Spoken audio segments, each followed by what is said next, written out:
Hello friends, welcome to கண்கலை family vlog. இன்றைக்கி நம்ம வீடியோவில் சிம்பிளான ஒரு ஸ்நாக்ஸ் ரெசிபி தாங்க பார்க்க போகிறோம். வீட்டில் உள்ள பொருளை வச்சு ஈஸியாக சட்டுன்னு செஞ்சு முடிச்சிடலாங்க.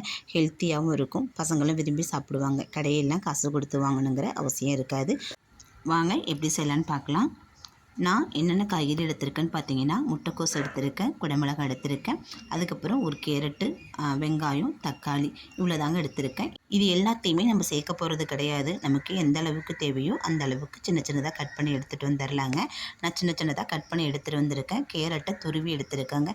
பாக்கி எல்லாமே சின்ன சின்னதாக கட் பண்ணி எடுத்துகிட்டு வந்திருக்கேன். சின்னதாக கட் பண்ணால் தான் நம்ம ஸ்டஃபிங் வைக்கிறதுக்கு ஈஸியாக இருக்குங்க. இல்லைன்னா அதில் ஒட்டி வராது, பிரிஞ்சு வரும். இதை செய்கிறதுக்கு ஃபஸ்ட்டு நம்ம மயோனஸ் ரெடி பண்ணிக்கலாங்க. வீட்டிலையே இதுக்கு நான் ஒரு 4-5 முட்டை எடுத்திருக்கேன். முட்டை கூட என்னென்ன சேர்க்க போகிறேன்னு பார்த்தீங்கன்னாக்கா, ஒரு கரண்டி சீனி சேர்க்க போகிறேன். அது கூடவே கொஞ்சம் போல் சால்ட்டு, ஒரு 10 பல் பூண்டு, ஒரு 10-15 மிளகு கொஞ்சம் கூட சேர்த்துக்கிட்டிங்கன்னா அதுலேருந்து வர நான்வெஜ் ஸ்மெல் இருக்காது. பூண்டு நம்ம கொஞ்சம் அதிகமாகவே சேர்த்துக்கலாங்க. வீட்டில் செஞ்சு கொடுக்கறதுங்கிறதுனால கொஞ்சம் ஹெல்த்தியாகவும் இருக்கும், அந்த நான்வெஜ் வாடை இல்லாமல் இருக்கும். நீங்கள் அந்த மஞ்சக்கரை எடுத்துகிட்டு வெள்ளைக்கரில் மட்டும் செஞ்சிங்கன்னா சுத்தமாக அந்த நான்வெஜ் ஸ்மெல் இருக்காது. இதை வேஸ்ட்டாக்க வேணாமேன்னு சொல்லிட்டு நான் எல்லாத்தையுமே சேர்த்து எடுத்துக்கிட்டேன். இது எல்லாமே செய்கிறதுக்கு கண்டிப்பாக 1/4 லிட்டர் ஆயில்னாலும் தேவைப்படும். நான் அந்தளவுக்கு ஆயில் சேர்க்கலைங்க. ஒரு 100 கிராம் ஆயிலுக்கு இது கூட சேர்த்துட்டு இதை போய் நான் மிக்சியில் போட்டு அடிச்சுட்டு வந்துடுறேன். இது கூட கடைசியாக கொஞ்சம் போல் உப்பு சேர்த்துருக்கேன். உப்பு ஏற்கனவே சொல்லிவிட்டு கொஞ்சமாக சேர்த்துருக்கேன். அடித்து எடுத்துகிட்டு வந்து பார்த்தா இப்படி தாங்க தண்ணியாக இருக்குது. இது கூட இன்னும் கொஞ்சம் நம்ம ஆயில் சேர்த்து நம்ம இன்னும் கொஞ்சம் திக்காக எடுத்துகிட்டு வரணும். நான் ஒரு 150 ஆயில் தான் எடுத்திருக்கேன். அந்த ஆயிலுக்கு தகுந்த மாதிரி மட்டுமே இதை அடித்து நான் ரெடி பண்ணி எடுத்துக்க போகிறேன். இதை திருப்பி நான் அடித்து எடுத்துகிட்டு வந்துட்டு உங்கள்கிட்ட காமிக்கிறேன் பாருங்கள். இந்த திக்னஸுக்கு இந்த திக்னஸ்ஸு எனக்கு போதும். உங்களுக்கு இன்னும் கொஞ்சம் கெட்டியாக வேணும்னு நினச்சிங்கன்னாக்கா இன்னும் கொஞ்சம் ஆயில் விட்டு நீங்கள் சுற்றி விட்டு எடுத்துகிட்டு வந்தீங்கன்னா நல்லா கடையில் கிடைக்கிற மாதிரியே பந்து மாதிரி இருக்குங்க. மயோனஸ் வீட்டிலே ஈஸியாக ரெடி பண்ணிடலாம். அடுத்தது பார்த்திங்கன்னா, இந்த ஸ்டஃபிங் செய்கிறதுக்கு ஒரு சட்னி ரெடி பண்ணிடலாங்க. இந்த சட்னி கண்டிப்பாக ரெடி பண்ணணும், அப்போ தான் இந்த ரெசிபி நல்லாயிருக்கும். இது கூட ஒரு கைப்பிடி அளவுக்கு கொத்தமல்லி, அரை கைப்பிடி அளவுக்கு புதினா சேர்த்துருக்கேன். இது கூட ஒரு துண்டு இஞ்சி சேர்த்துருக்கேன். காரத்திற்கு ஏற்றாற் போல் ஒரு 4 பச்சை மிளகாய் சேர்த்துருக்கேன். உங்களுக்கு எந்த அளவுக்கு காரம் தேவையோ அது மாதிரி கூட்டியோ குறைச்சி சேர்த்துக்குங்க. அதுக்கப்புறம் பார்த்திங்கன்னா, ஒரு டீஸ்பூன் அளவுக்கு சீரகம் சேர்த்துக்கிறேன். சீரகம் சேர்த்து செய்யுங்க, நல்ல செரிமான சக்தியை கொடுக்கும்.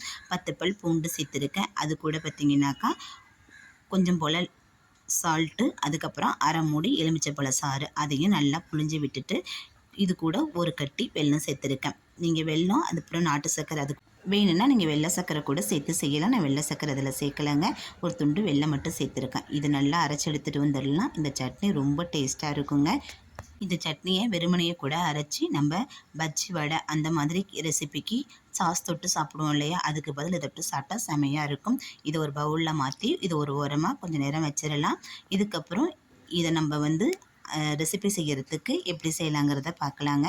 ஒரு பாத்திரம் எடுத்திருக்கேன். பாத்திரத்தில் நம்ம துருவி வச்சுருக்கிற கேரட், முட்டைக்கோஸ், வெங்காயம், குடமிளகாய், இது எல்லாத்தையும் நான் சேர்த்துக்கிறேன். தக்காளி பழம் எல்லாத்தையும் சேர்த்துட்டு நம்ம ரெடி பண்ணி வச்சுருக்கோம் இல்லையா மயோனஸ், அதையும் இது கூட சேர்த்து நம்ம எல்லாத்தையும் கிளறி விட்டுறலாங்க. நான் உங்களுக்கு ஸ்டஃபிங்க்கு எந்த அளவுக்கு காய்கறி தேவையோ அந்த அளவுக்கு சேர்த்துக்குங்க. இன்றைக்கி கொஞ்சம் நான் நிறையா செஞ்சுருக்கேன். இது பசங்களுக்கு ஒரு ஸ்கூலுக்கு ஒரு செலிப்ரேஷனுக்காக கொடுத்து வரத்துக்காக செஞ்சுருக்கேன். நீங்கள் எந்த அளவுக்கு கம்மியான குவான்டிட்டியில் வேணுமோ அந்த அளவுக்கு செஞ்சுக்குங்க. இது கூட சீரகத்தூளும் மிளகுத்தூளும் கண்டிப்பாக சேர்த்துக்குங்க. சீரகத்தூள் மிளகுத்தூள் சேர்த்து செய்யும் போது செரிமான சக்தியை கொடுக்கும். அது மட்டும் இல்லாமல் நம்ம முட்டை சேர்த்து செய்கிறதுனால அந்த நான்வெஜ் ஸ்மெல்லை இது கொஞ்சம் கூட அடிக்க விடாமல் நமக்கு தருங்க. நல்லாயிருக்கும் டேஸ்ட்டும் சாப்பிட்றதுக்கு. நம்ம எடுத்து வச்சுருக்கிற மயோனஸை இது கூட சேர்த்து நம்ம நல்லா கிளறி விட்டுறலாம். நமக்கு எந்த அளவுக்கு மயோனஸ் தேவையோ அந்த அளவுக்கு நம்ம ஊற்றி செஞ்சுக்கணுங்க. ஏன்னா மயோனஸோடு சேர்த்து சாப்பிடும் போது தான் நல்லாயிருக்கும். நான் தேவையான அளவுக்கு ஊற்றி நல்லா கிளறி விட்டுட்டேங்க. நான் எடுத்துருக்கிற காய்கறிக்கு 3 முட்டையே போதுமான அளவாக இருந்திருக்கும். 2 முட்டை சேர்த்தே செஞ்சுட்டேன், கொஞ்சம் கூடவே இருக்குது. இப்போ நான் 2 ப்ரெட் எடுத்திருக்கேன். இந்த ப்ரெட்டு கடையில் வாங்கினது தாங்க. நீங்கள் வீட்டில் செஞ்ச ப்ரெட்டாக இருந்தாலும் பரவாயில்ல, நீங்கள் சேர்த்துக்கலாம். அதுக்கப்புறம் பார்த்தீங்கன்னாக்கா நான் பட்டர் எடுத்திருக்கேன். இதை ஃப்ரீசர்லேருந்து முன்கூட்டியே நான் எடுத்து வச்சுருந்துருக்கணும், எடுத்து வைக்கல. அதனால் கொஞ்சம் கெட்டித்தன்மையாக இருக்கிறதுனால கரண்டியில் எடுத்து இந்த மாதிரி நான் 4 பக்கமும் தடவி விட்டுக்கிறேன். தடவி விட்டுட்டு 2 ப்ரெட்டு பக்கமும் தடவணும். அதுக்கப்புறம் நம்ம எடுத்து வச்சுருக்கோம் இல்லையா சட்னி, அந்த சட்னியை இது மாதிரி மேலேயும் பரப்பி விட்டுருங்க. 2 ப்ரெட்டிலையும் 2 சைட்லேயுமே இந்த மாதிரி பட்டரை தடவிட்டு நம்ம அரைச்சி வச்சு இந்த கிரீன் சட்னியும் இதில் சேர்த்துடணும். சேர்த்துட்டு நம்ம ரெடி பண்ணி வச்சுருக்கிறோம் இல்லையா, நான் வெங்காயம், தக்காளி, குடமிளகா, கேரட்டு, கோஸ் இதெல்லாம் கட் பண்ணி வச்சுருக்கோம் இல்லையா, அதையெல்லாம் சேர்த்த அந்த கலவையை வந்து இதுக்குள்ளே வச்சுக்க வேண்டியதாங்க. இது வந்து கடையில் நம்ம நிறையா காசு கொடுத்து வாங்கி சாப்பிடுவோம். ஒரு இது சாப்பிடும் போதே ரூ. 30 40 அந்த லெவலுக்கு வரும். அந்த மாதிரி இல்லாமல் இந்த மாதிரி ஈஸியாக வீட்டிலேயே நம்ம ரெடி பண்ணி கொடுத்துடலாம். ஹெல்த்தியாகவும் இருக்குங்க. அந்த ஸ்டஃபிங் எடுத்து நமக்கு எந்த அளவுக்கு தேவையோ அந்த அளவுக்கு நாலா பக்கமும் பரத்தி விட்டுட்டு அந்த பிரெட் எடுத்து இது மேலே வச்சு நம்ம நல்லா அமுத்தி வச்சிட வேண்டியதாங்க. நான் தோசைக்கல்ல தான் செய்ய போகிறேன். உங்கள் வீட்டில் ஓட்டேஜ் இருந்தாலும் அதிலே நீங்கள் செஞ்சுக்கலாம். நான் வந்து இன்றைக்கி தோசைக்கல்ல தாங்க செஞ்சு காமிக்க போகிறேன். இதை வந்து ஒரு பிரெட்டு மேலே இன்னொரு பிரெட்டை வச்சு நல்லா அமுத்தி விட்டுருங்க. ரொம்பவும் அமுத்திடாதீங்க, எல்லாம் மேலே வந்துடும். மெதுவாக அமுத்தி விட்டுட்டு தோசைக்கல்ல அடுப்பில் வச்சுட்டு இதுலேயும் கொஞ்சமாக நம்ம பட்டர் சேர்த்துக்கலாம். பட்டர் சேர்த்து செய்யும் போது நல்ல மணமாகவும் இருக்கும், டேஸ்ட்டும் நல்லா இருக்குங்க.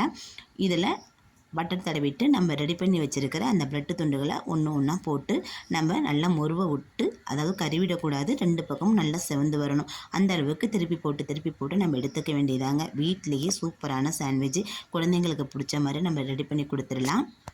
நீங்கள் ஆயில் வேணாலும் சேர்த்துக்கலாங்க. இதில் ஆயில் சேர்க்கறதுக்கு பதில் தேங்காய் எண்ணெய் சேர்த்து செஞ்சிங்கன்னா இன்னும் நல்லாயிருக்கும், நல்ல மணமாகவும் இருக்கும், டேஸ்ட்டாகவும் இருக்கும்.